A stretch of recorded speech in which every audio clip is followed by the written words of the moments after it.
Geraldo, por que nós precisamos dormir? Qual é a função do sono? O sono é fundamental para o descanso do sistema respiratório, cardiovascular. O Dr. Calil, cardiologista, a pressão arterial cai, frequência cardíaca cai. E cada vez mais a gente sabe que é fundamental também para o sistema nervoso central.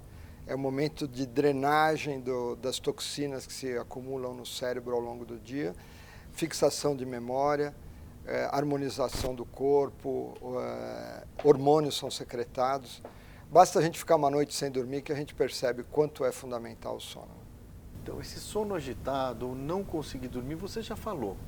Mas qual é a consequência, primeiro no dia seguinte, depois a longo prazo? No dia seguinte a gente tem isso intuitivamente, né? A gente acorda cansado, a memória piora, a gente fica mal-humorado, a gente fica com baixa concentração e sonolência. A longo prazo, existe risco aumentado de obesidade. A gente, quando está dormindo mal, tende a comer mais e comida mais com grande quantidade de calorias, açúcar.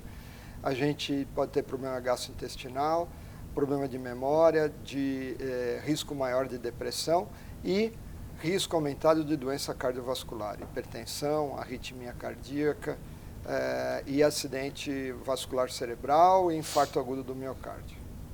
As pessoas que têm a chamada apneia do sono, elas dormem mal. Elas acham que dormem bem, mas não. Elas têm um sono completamente irregular e têm suas consequências. Qual é a definição de apneia do sono? Perfeito. Então, a apneia é a parada da respiração. Então, a gente aqui pode parar de respirar voluntariamente, isso é uma apneia. E durante o sono, as pessoas que têm uma garganta estreita, porque todos nós temos, existem alguns fatores de risco, acaba colapsando. Então ela para de respirar e ela só sai dessa encrenca com um micro despertar. O curioso é que ela não percebe quando ela dá aquele ronco alto ressuscitativo. Então o ronco irregular, porque o que é o ronco? Já é uma vibração dessa região. E aí a pessoa dorme mal e às vezes não percebe, né? E é uma doença muito comum. Um estudo feito na cidade de São Paulo, 1 a cada 3 adultos tem algum grau de apneia. É uma doença tremendamente... 1 a cada 3 adultos? Tem algum grau de apneia. Incrível, né? E a maior parte das pessoas não percebe, está cansado, mas quem não está cansado, está sonolento, mas dorme mal, dorme pouco. E um grande fator de risco para hipertensão, para arritmia cardíaca. E a gente tem estudado muito a relação com doença arterial coronária, com a piora da aterosclerose. Né? Eu durmo mal, vamos supor, mas eu nem tenho ideia que eu possa ter apneia. Nem sei o que é apneia. Então... aí eu uso calmante para dormir ou algum relaxante para dormir. Melhora a apneia? É uma pergunta bem estranha que eu estou te fazendo. Perfeito. Você entendeu? Eu durmo mal, eu acordo cansado, aí eu realizo no meu dia assim, não, eu estou cansado porque eu durmo mal. Eu estou irritado porque não dormi direito, mas eu não sei nem o que é apneia. Né? Por exemplo, eu sou irritado constante, então... Você gostou? Não. Eu sou irritado constante. Mas de qualquer jeito, assim, não, falando sério. Então a pessoa, né, eu preciso dormir. E vai no médico muitas vezes, olha, eu durmo mal. Então vamos dar calmante, relaxante ou qualquer tipo de medicação para você dormir. Você melhora a apneia com isso?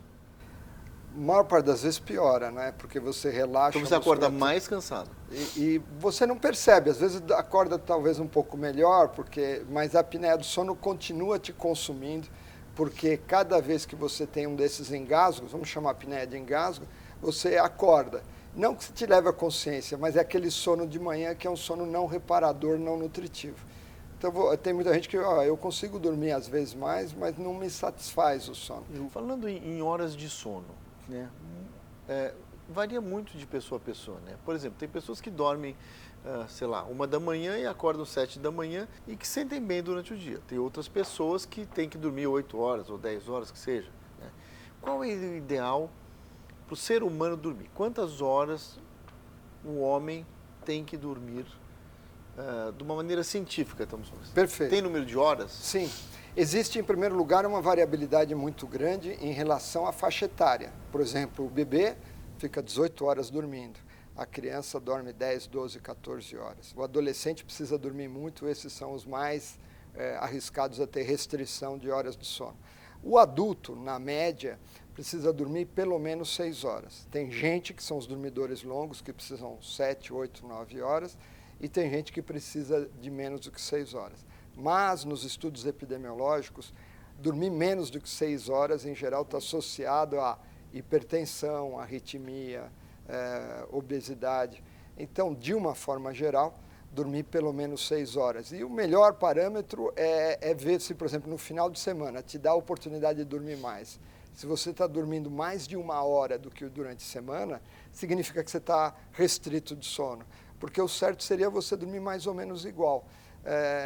E quando tem gente que faz esse padrão de extensão do sono no final de semana, obviamente eles estão dormindo pouco durante a semana. Eu nem sou restrito de sono. Eu não tenho sono, quer dizer, modo durante a semana, porque eu durmo o fim de semana inteiro. Que nem sei lá, um bicho preguiça.